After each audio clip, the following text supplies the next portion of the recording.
A synonym for indigestion is heartburn. And the last one I say you echo, habit. And you should be twirling your fingers round and round because that means you keep doing something over and over.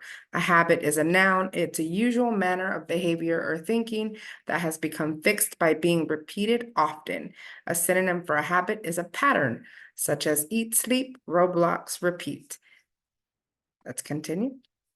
You're going to watch a video on what it means to make connections. That way, just to refresh your memory on what making connections is.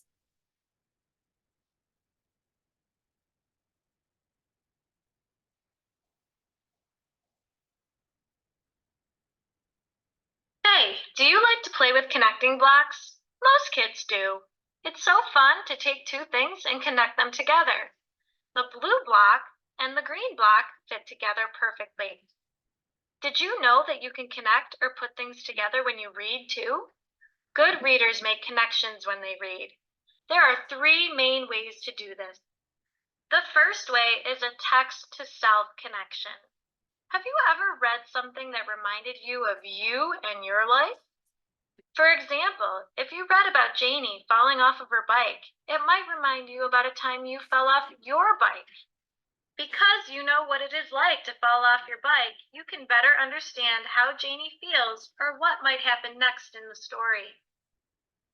Let's read about Henry. Henry loved getting ice cream. He was so happy that Grandma was taking him for a treat. He ordered his favorite, strawberry. Then, the worst thing that could happen happened. The nice round ball of ice cream fell off his cone and hit the ground with a splat. Did reading that remind you of anything that's ever happened to you? If it did, you made a text-to-self connection. Maybe you've dropped your ice cream before. We call this text-to-self because the text reminded you of yourself. The second kind of connection is called text-to-text. This is when one text reminds you of another. You might read one story and say to yourself, hey, that reminds me of a part in another book. Let's read more about Henry. Donnie saw what happened. He felt sorry for Henry, so he said, I will share my ice cream with Henry. Did that remind you of another text? It reminded me of another story I read about sharing. Look at the second book. Julia saw that Josh did not have a treat. She decided to share hers with him. When Donnie shared with Henry, it reminded me of Julia sharing with Josh. The third kind of connection connects the text to the world, and we call this a text-to-world connection. When we say world, we mean anything going on around you. It can't be something that happened to you because then it would be a text-to-self connection. But it can be something that reminds you of someone you know, your mom, your brother, a cousin, your dog. Or maybe it reminds you of a place like a school or a park. When what we read makes us think of something and it's not ourselves or another book, that is a text-to-world connection. Boys enjoyed the ice cream together, and when it was done, they picked up a baseball and played catch. Grandma smiled because she liked to see Henry feeling happy. Does that remind you of something in this world? It reminds me of watching my brother toss the baseball around the yard. It doesn't remind me of something that happened to me, and it doesn't remind me of another book. But since it does remind me of my brother, someone in my world, it's a text-to-world connection. His grandma smiling at him also reminds me of when my grandma smiles at my little cousin. Making connections when you read is fun because you get to think about what you know. And when you think about what you know, it helps you understand a story better. This is a great reading strategy, and you should practice doing this when you read. Let's review. Today, you learned that a text-to-self connection is when a text reminds you of your own life, yourself. A text-to-text connection is when a text reminds you of another text. And And a text-to-world connection is when a text reminds you of something in the world. So go pick up a book and start reading. Make those connections. You will understand your book better and become a better reader at the same time. You'll do great on your Reading Wallet quizzes. Happy reading from Reading Wallet. All right, so one more time, when you're making connections, there are 3 different types of connections you can make when you're reading. One connection is when the text reminds you of yourself, and you'll say a sentence like, "This reminds me of my own life because." A text-to-text connection is when a book you're reading reminds you of another book. This reminds me of another book I've read or movie I've watched because. And then text-to-world, this reminds me of something that happened or is happening in the world because. So one more time, how can I make connections? Text to text, text to self, text to text, and text to world. So next we're going to review informational text. Remember, informational text is a text that provides you information about something that is in real life. It gives you facts and it teaches you about something. So we're going to read a read aloud called Animal Snackers by Betsy Lewin. For this book actually is an informational text, but is written in the form of a poem. So you're going to hear some rhyming words, you're going to see lines and small stanzas, but because the poem is providing us information about things that are real, we still consider it an informational text. It's just an informational text poem. So let's listen, and before I play the video, I want you to start thinking, what questions do you have about what you might read in this book, Animal Snackers?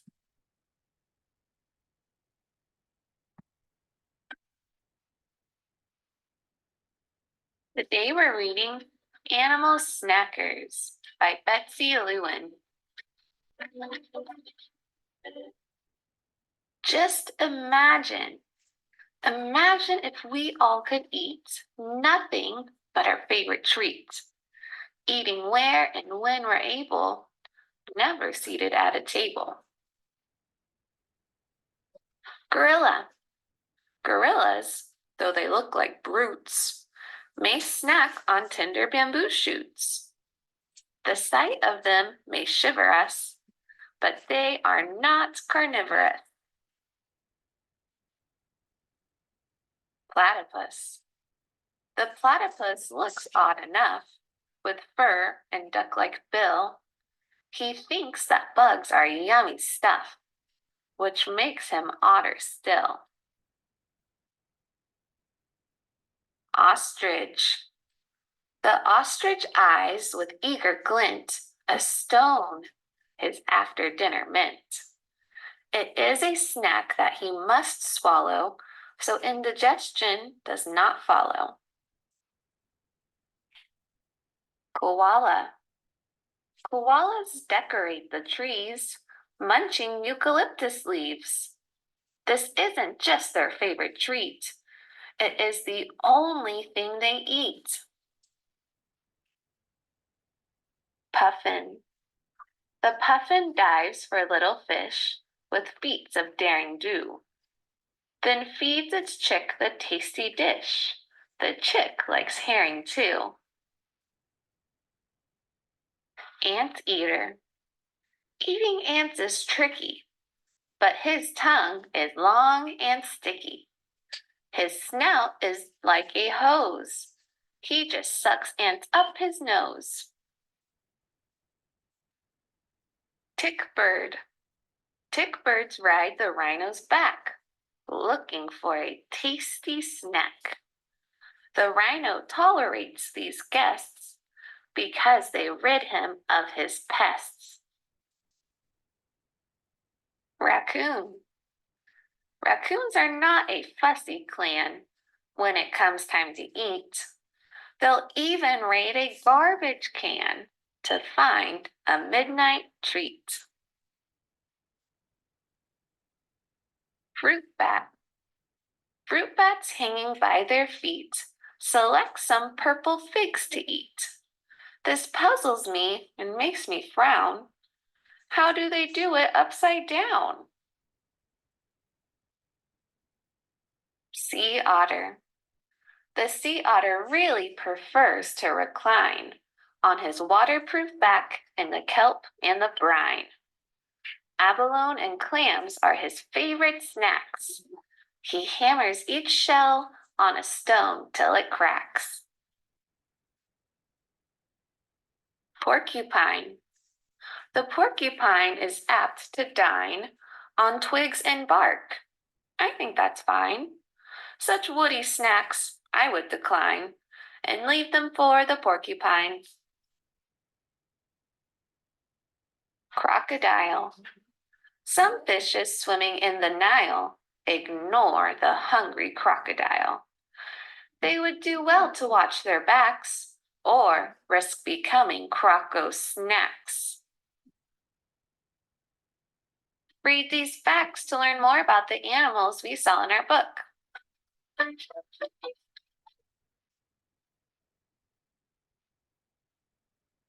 Thanks for reading Animal Snackers with me.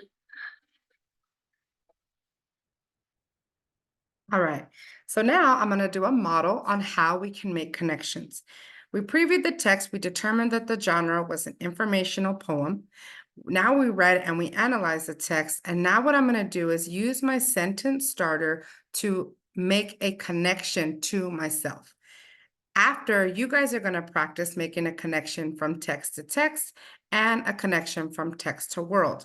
So right now, I need each group to have one person take out their board and their marker, because after I do my model, you guys are going to pause this video and take about 3 to 4 minutes for each other connection you guys are going to make. All right? So take out your one board, one marker. Let's do Esmeralda, take yours out. Esteban, take yours out. Gael Ramirez, take yours out, and let's do Mauricio, take yours out. That's the only boards I want out with your marker. And then all eyes on the board. All eyes on the board.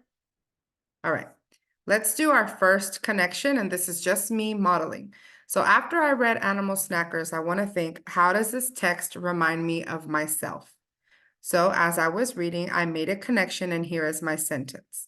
This reminds me of my own life because I have seen many of these animals at the zoo. And that's the connection that I made with this text. Now, what you're going to do is you are going to make a text-to-text connection with your group. I want you to tell me, how does the book that we read today, Animal Snackers, remind you of the book Who Eats What?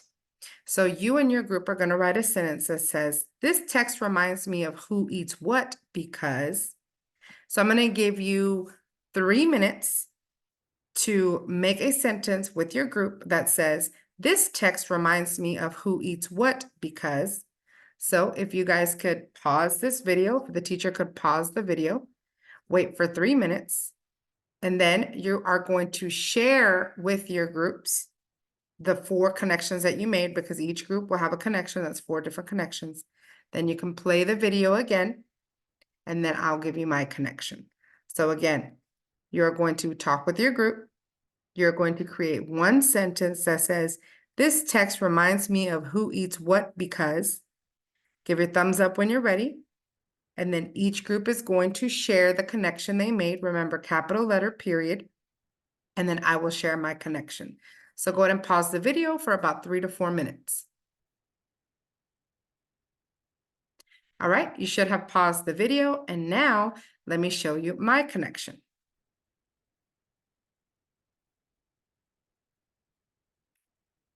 This reminds me of Who Eats What because it also talks about animals eating.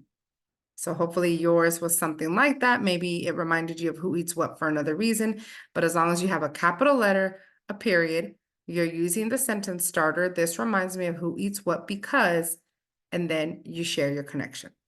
Last practice that you're going to do is you're going to share the connection that you made with the world. So you're going to say, this reminds me of something that happened in the world because. So go ahead and do that with your group. Thumbs up when you're ready, and then each group will share, and then come back and push play so you can hear mine. Go ahead and pause the video for about 3 to 4 minutes.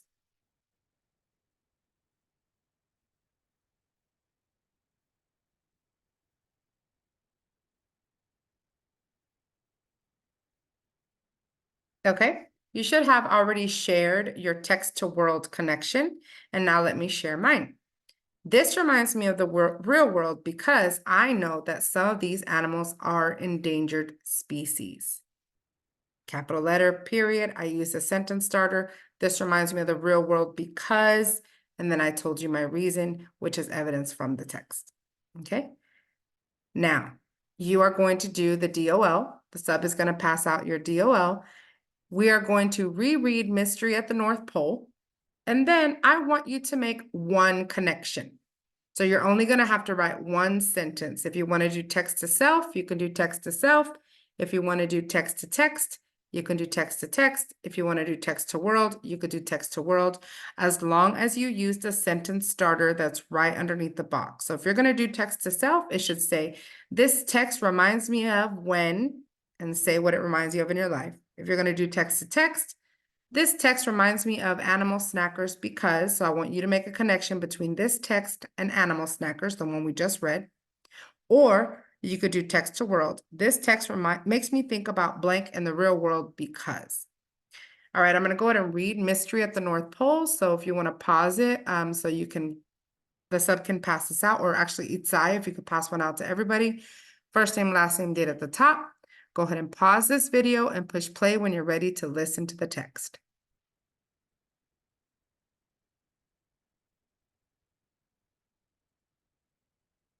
Okay, you should have your first name, last name, and date. The date is 10/8/24.